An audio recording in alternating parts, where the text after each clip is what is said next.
Hail, friends! I am Lady Carol Lynch, and I welcome ye to this feast to celebrate our patron saint, Joan of Arc. During Joan's time, just as today, gathering for food and drink was important for social and community connections.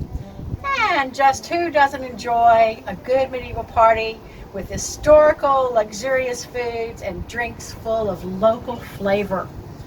All of us have been vaccinated, so we're going to film this episode without masks.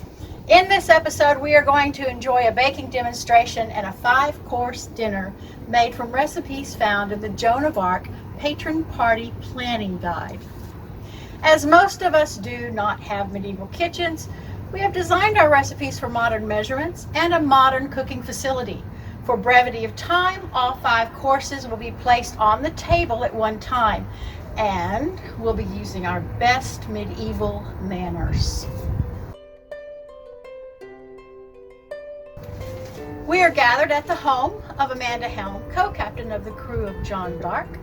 As the high-ranking head of this household, Lady Amanda is greeting her guests by washing their hands as they arrive. It's so nice of you to invite us. We're grateful for the invitation. Lord and Lady Caruso, I bid you welcome to my home. Thank you for inviting us to this banquet. We're looking forward to having a wonderful time.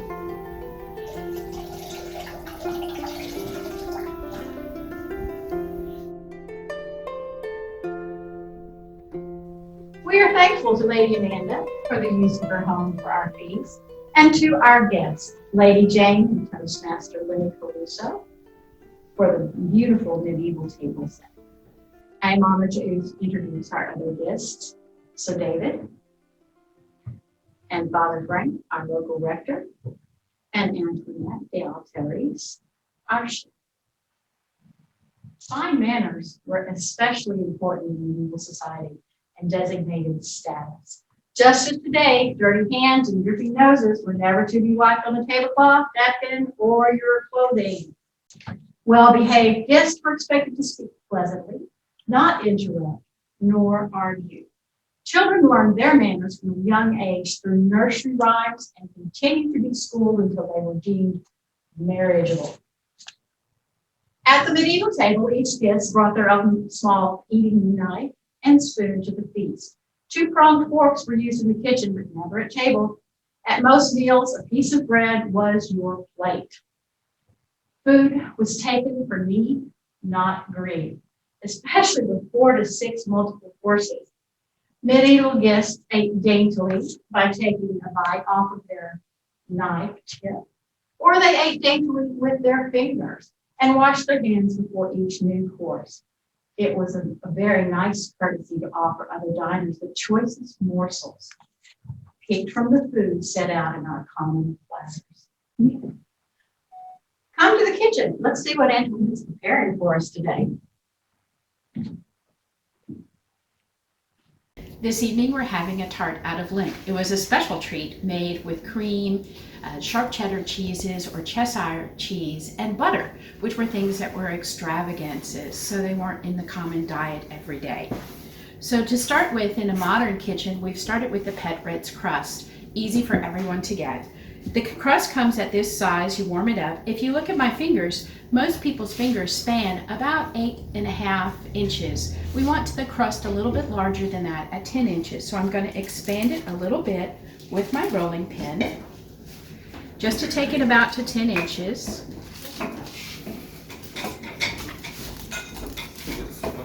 And then I'm going to take the crust and make a little lip so that it stands up. Now, if you'd like to do it a simpler way and just use a frozen crust, you could do that as well. You could put the crust from the Pet Ritz pie pan or whatever other crust you like, and it's already in a pie pan, and you can fill it just as we're going to fill this one and have it that way already done. But I like doing it the way that they did it then, which is a free form. You may have seen French galottes or tart tartan.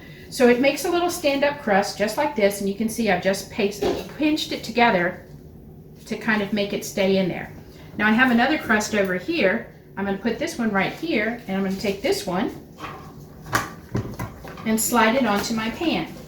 And I've got a little helper here, but if you didn't have one, you can just lift it up. Pie crusts are pretty forgiving. Put it on your tray, make sure everything is sticking up again. All right, and we use the parchment paper to keep it from sticking. So my other crust is going to be my top crust. I'm going to leave this right here, and I'm going to show you how to do the filling. So the filling is made with a sharp Vermont cheddar, which is what we're using. It's an inexpensive substitute for Cheshire cheese. You can use Cheshire cheese if you like. The sharper the cheddar, the better. You want those sharp crystals in it and that good flavor. So I've got a bowl here and my handy dandy muddler, because if you were cooking in this time period, you didn't have the utensils that we have now. You were pretty much working with a knife, wooden utensils in whatever shape you carved, and if you were using meats, you might have a 2-fingered fork, but those did not go to the table. So what I've done is just squish that cheddar up into smaller pieces. I'm going to take it and just literally smash it. You can do this in a food processor, but if you do it in a food processor, you're going to end up with more of a paste rather than a nice crunchy cottage cheesy kind of thing. And if you can see in the bowl, what I'm doing here is you literally get this nice squished up, I can't think of a better word, smashed, squished, crunched into little pieces. Now the cheddar has, like I said, the crystals in it, so you get this nice texture to it. To this, half a bar of Vermont sharp cheddar, or 4 ounces of Cheshire, if you use that.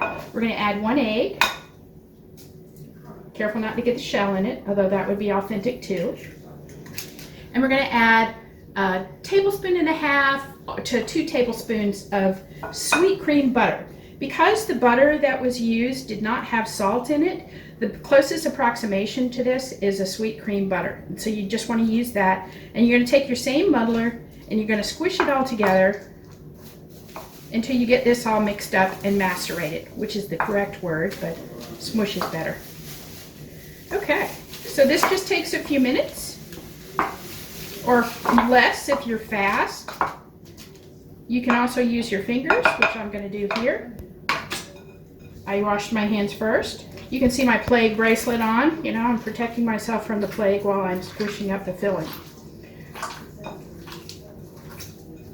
Our goal here is to get this all mixed up to sort of a creamy texture. And then we're going to add a little bit of the cream. I have very squishy fingers now.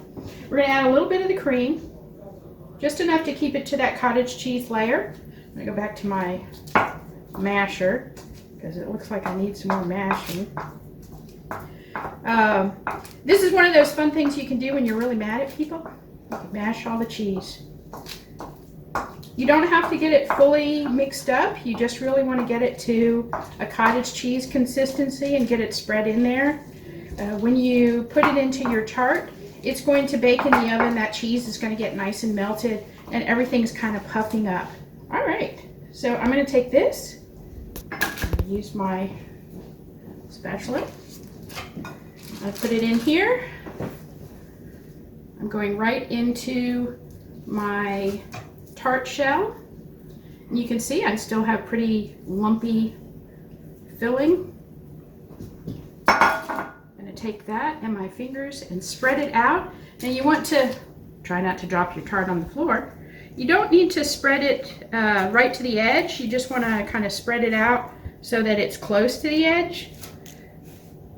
If you get too close to the edge, you don't leave yourself enough room to attach the top piece to it. As you can see, I've got lots of lumps. If you want to do more filling, you can.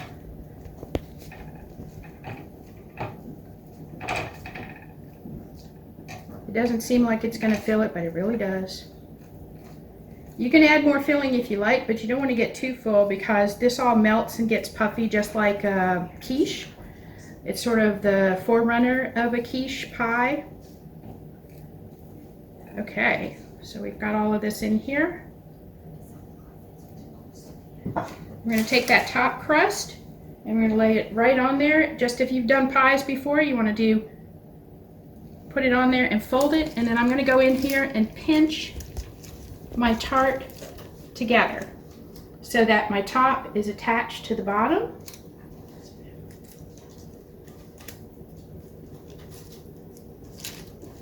All right.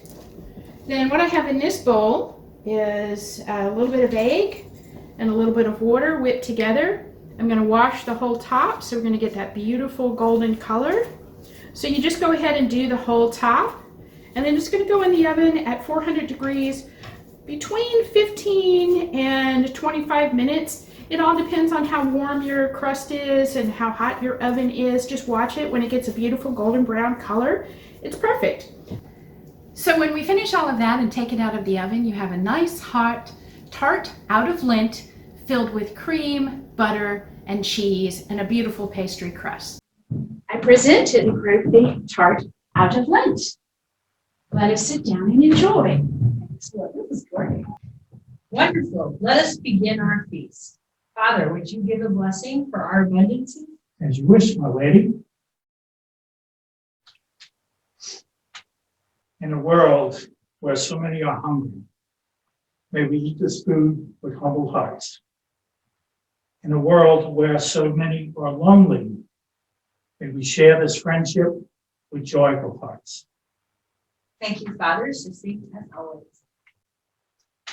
Lady Amanda, it was commonplace at a feast to toast current leader or patron. I would like to propose a toast to Joan of Arc, our patron saint. Bring the mead. Yes, my lady. Today we are enjoying vanilla mead made by a local brewer, Janet Wright. À Jeanne d'Arc, qui a dit, tous les batailles au commence sont perdues ou gagnées dans l'esprit. Marchons avec bon courage. To Joan of Arc, who said that all battles in the beginning are won and lost in the mind, and we boldly go forward with Joan with great courage. Vive Jeanne Jeanne d'Arc! d'Arc. Thank you, kind sir. Our first course begins with chickpea saffron soup, made with onion, garlic, salt, paprika, and of course, saffron, all ingredients that were available in Joan's time. And this is served in bread bowls, just as Joan would have had it. Oh, I see we have pork pies for the second course. Are they the ones made with both pork and bacon? Yes, they are, and onions, because everything has onions in it. And then for our third course, we have the tart out of Lent, an extravagance made with cream and cheese and eggs, and a little bit of fresh ground black pepper. Your tarts and your pork pies. I'd like to sing Joan's Battle Song, and I encourage you to have a song sheet under appropriate tradition. Please bring it out. If you'd like to sing along, please do. Who has set the city free? Joan of Arc, her bravery has won the day, and now's the hour of our victory. Jeanne d'Arc, courageous maid, Orleans you came to save. Scots and French allied to stave off England's tyranny. Krewe de Jeanne d'Arc are we, artists joined in Joan's army. The stars of 12th night let us be, we march in unity. Jeanne d'Arc was called to lead, led with banner, sword, and steed. Men followed her, and so will we, on to victory. Lovely. Our fourth course is a Krewe of small birds. It is made with leeks, carrots, and wine, and chicken. And it's got a little bit of steel-cut oats inside it to help thicken up. The Krewe is certain to be the word that our word is for gravy. Delicious. This is wonderful. It is, and the picture is such a nice little plate for us. Is this a dish that you make often, Antoinette? we had some assistance in the kitchen today from Lady Carol, who made this, but this is a very traditional dish that would have been served at many tables. Yes, wonderful. I had never made this before, but I can tell you, I shall probably make it again. Yes, All my family liked it and ate it. And, it's a wonderful dish for a large group also. and the recipe that's actually in our kitchen party hints and suggestions. This is the recipe that has the barley in it, is it not? Yes. I used the steel cut oats instead of the barley. And I'm just as happy with those as with the barley for someone who needs to be who's gluten-free. So it's a dairy-free and a gluten-free dish. My fellow guests, I wish to read to you from A Song of Joan of Arc by Krewe de Jeanne, a medieval author. A girl of only 16 years, does this not outdo nature's skill? Who lightly heavy weapons bears, of strong and hard food takes her fill, and thus is like it. And God suppose, before her swiftly fleeing run, she did this in the public eye, there tarried not a single one. She frees France from his enemies, recovering citadels and castles. No army ever did so much, not even 100,000 vassals. And of our brave and able folk, she is the chief and first commander. Now that I've earned my way to this table, I'd like to see what you have in the way of a sweet treat for me. Good friends, our fifth and final course has come. And we have for our sweet tooth over there, we have a tray of fresh fruit, dates, and cheese. We also have these yummy mincemeat pies that Jane made. And we have some macarons, almond macarons. So I shall enjoy. It's interesting to note that spices became very popular after the Crusades. Before that, they didn't have the types of spices that are used in the mincemeat pies.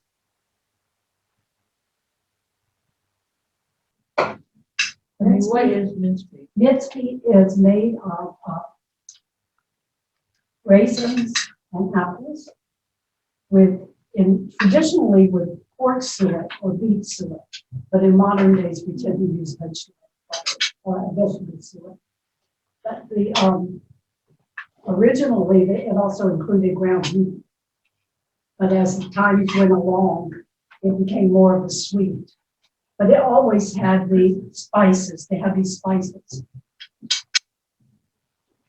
Delicious. I'm going to. These are like.